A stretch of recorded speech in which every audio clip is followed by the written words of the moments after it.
Hi, I'm Melissa Taylor, the Behavior and Training Manager at Friends for Life. I made this presentation to show you some skills that will help you be the most popular human in the room, at least in a room full of cats anyway. Whether it's the cats in our shelter's free roam rooms or the feline friends you meet anywhere else, these guidelines will help you have the best manners around felines.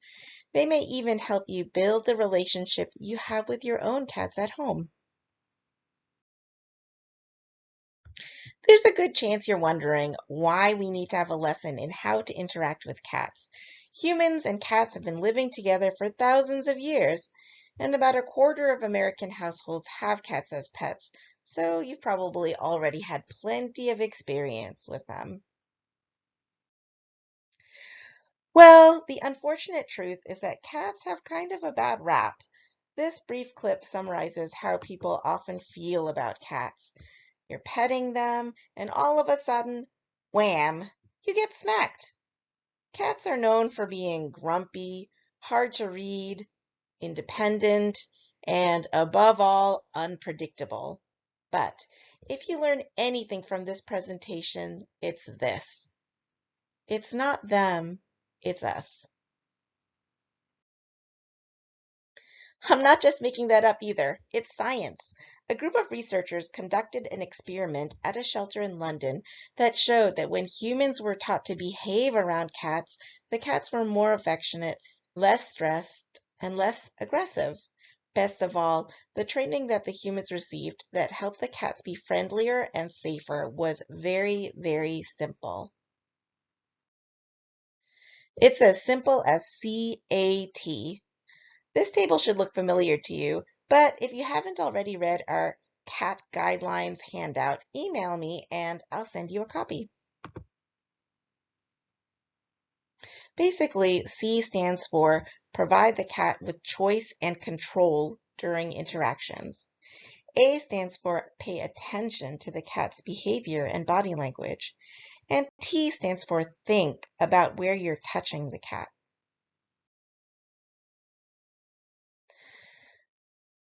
I should preface this instruction by saying that these guidelines aren't for other types of activities like cleaning or feeding, but they're mainly to set yourself up for success for friendly, affectionate interactions with cats.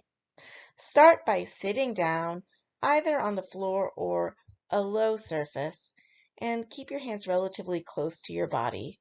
You can see in this video that my hands are relatively close to me, and I let Daffodil come right up to me and rub up against me. And I'm keeping my hands relatively stationary. As she moves away, I stop petting her. The next clip, I call to Stanley. He comes over, but he just sniffs me and he moves away. So him approaching me in this case is not an invitation for petting.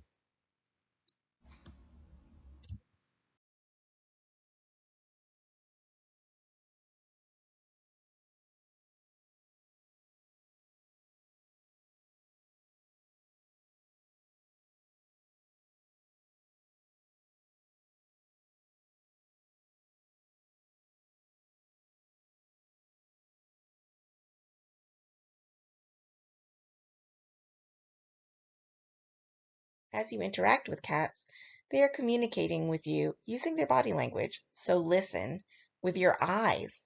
Give cats a break, even if it's just a brief pause in petting to give them a chance to come back or move away. In this video, I'm showing some different types of body language that cats give you to let you know that they might need a little break. So in this case, Daffodil licks her lips a bit, so I move my hand away a bit, and she decides to move away, which is totally fine.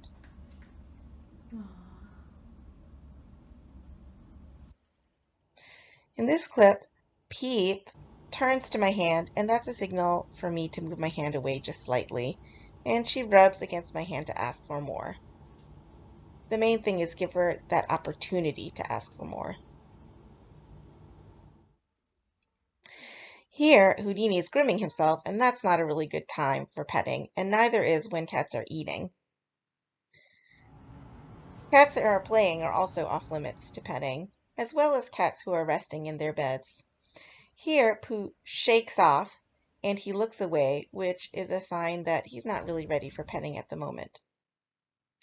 Cats who are hanging out on perches or who are hiding also need a time away, so they're not really the best ones to start petting at the moment.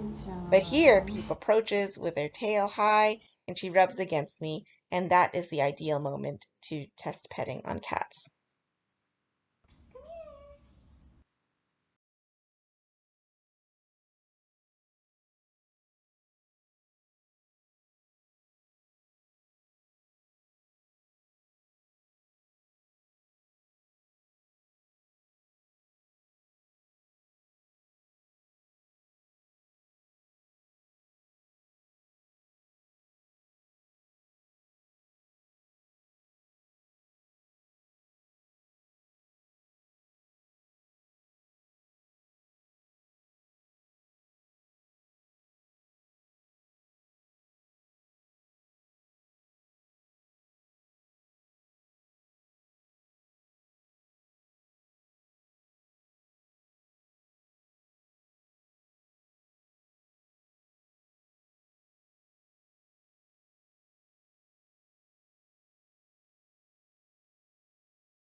When you do pet cats, you want to make sure that you are mindful about where the cats want to be petted. They will guide your hands to the part of their body where they want you to pet them. So you're going to keep your hands relatively stationary and let them push the part of the body that they want to be touched up to you. In this video, Peep is putting her neck up against my hand, so that's where I'm going to give her a scratch. I'm going to give her a moment to ask me for more pets by moving my hand away, and if she presses her head up against my hand, then I'll give her more pets. Most cats prefer to be petted around their head and neck, their cheeks, their temples, but cats are individuals and they have different preferences. In the next clip, you'll see that Eden aims a different part of her body up to Matt to ask for pets. She puts the base of her tail up to Matt's hand, and that's where she wants to be scratched. You can see she shows her appreciation by licking Matt's other hand.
I know that we often engage with cats with the intention of petting them, but cats have many other friendly ways of interacting with us that don't include petting. It's the same with humans. I know you've got human friends that you like, but you don't necessarily hug them every day. For example, here Eden is blinking to show some friendly intention, but she's not inviting me to pet her. And here Tabitha is touching me with her tail, and that's another friendly gesture. Lastly, there's the relaxed rolling on back, which is a friendly gesture, but it's not necessarily an invitation to touch. It's not a trap, but it's a friendly signal that it doesn't involve contact.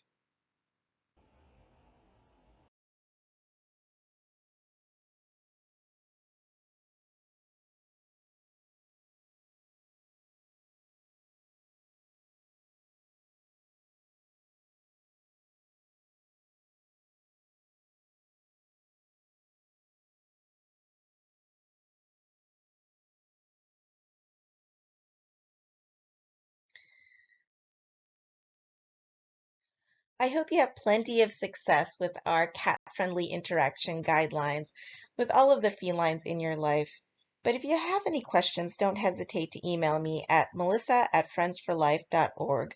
Thanks for watching.